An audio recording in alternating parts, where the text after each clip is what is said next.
नमस्कार, मैं हूं नीलेश और आप देख रहे हैं निष्कर्ष न्यूज। अभी हमारे साथ शाहनवाज अहमद कैफी हैं जो लोक जनशक्ति पार्टी रामविलास के राष्ट्रीय महासचिव हैं और साथ ही साथ इन्हें लोक जनशक्ति पार्टी में अल्पसंख्यक समुदाय से बड़ा नेता माना जाता है। और ललन सिंह ने बयान दिया है कि नीतीश कुमार जी जब तक सीएम हैं तब तक अल्पसंख्यक समुदाय के लोगों के ऊपर कोई अत्याचार नहीं होगा। इस पर आपका क्या कहना है? भाई, इस सवाल का जवाब जनता दल यू ने भारतीय जनता पार्टी की प्रेस कॉन्फ्रेंस में दिया है।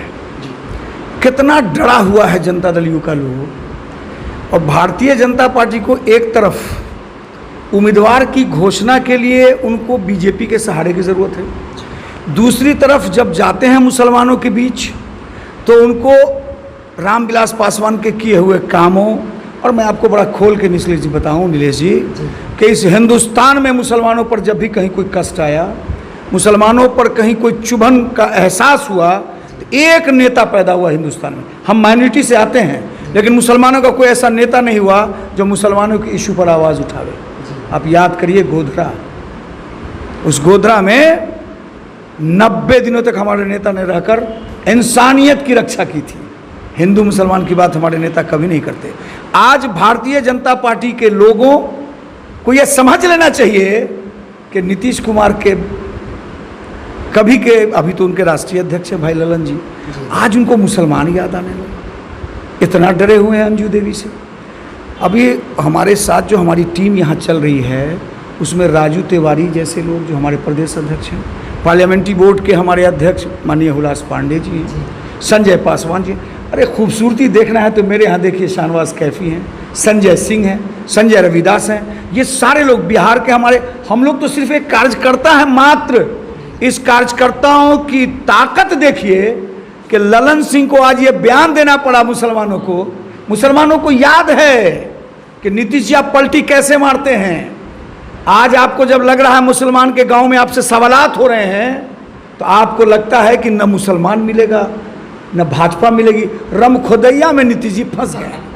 और रम खुदैया की स्थिति ये होती है कि वो मुसलमान जो हिंदुओं को प्रभावित करने के लिए टीका चंदन लगावे वो गद्दार है, और वो हिंदू जो मुसलमानों को लुभाने के लिए टोपी पहन के वोट मांगता हो वो गद्दार है। और कुशेश्वर स्थान की जनता जिसने रामविलास के नेतृत्व को देखा है, रामविलास के चमत्कारी विकास को देखा है, वो किसी प्रलोभन में नहीं पड़ने वाली। और जहाँ तक उम्मीदवारों का सवाल है नीलेश जी, ये सारे उम्मीदवार के सामने मेरे उम्मीदवार को बैठा दीजिए।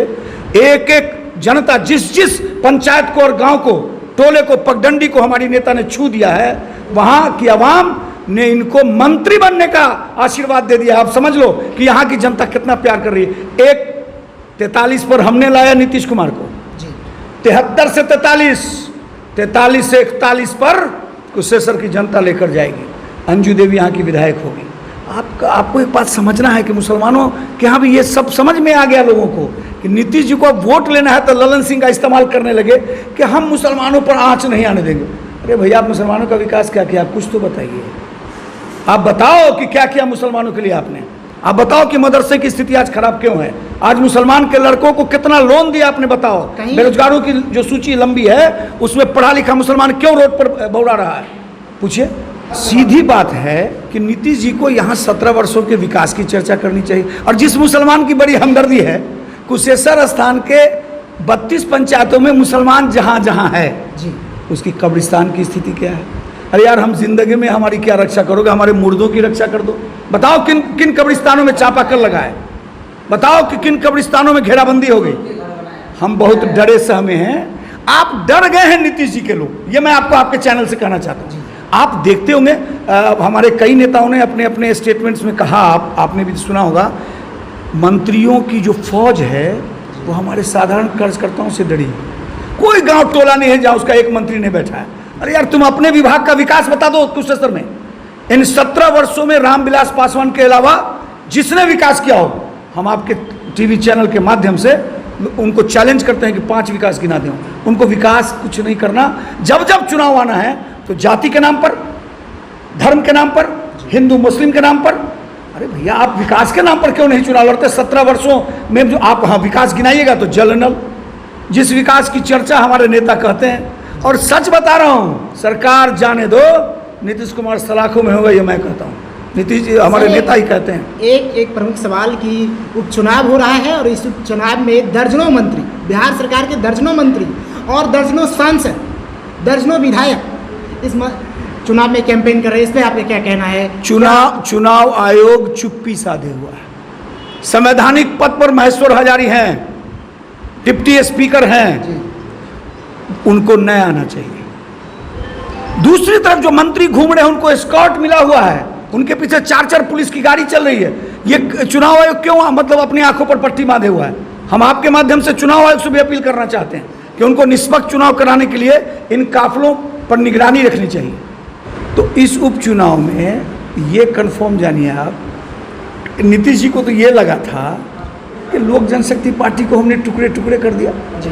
उनको ये अब एहसास होने लगा कि जिस पारस जी के बल पर उन्होंने ये सोचा था कि लोक जनशक्ति पार्टी समाप्त हो जाएगी, रामविलास का बेटा, शेर का बेटा मैदान में उतरा और सामने वाले को छठी का दूध याद आ रहा है। अंजू देवी जितना अकेले पैदल चल जा रही है हमारी उम्मीदवार, उतना गाड़ी से कोई उम्मीदवार नहीं घूम रहा। और हम लोगों ने तो कहा है कि हम भ्रष्टाचार पर अंकुश लगाएंगे। 78 कुशेश्वर स्थान में इतनी खूबसूरत मतलब अपनी व्यवस्था देंगे कि यहाँ की आवाम को लगेगा कि चिराग पासवान ने जो बिहारी फर्स्ट का सपना देखा था, उस सपने की शुरुआत कुशेश्वर से होगी। और हमको अपने मतदाताओं पर 3200 पंचायत की जो हमारी जनता है, जात पात से ऊपर उठकर अपने बेटा को मजबूती के लिए, चिराग पासवान के हाथों को मजबूत करने के लिए अंजू देवी के जो बैलेट पेपर पर पहला नंबर पर मेरा निशान है, उस निशान पर बटन दबाकर यकीनी तौर पर 30 तारीख को अपार बहुमत से अंजू देवी को जिताएंगे।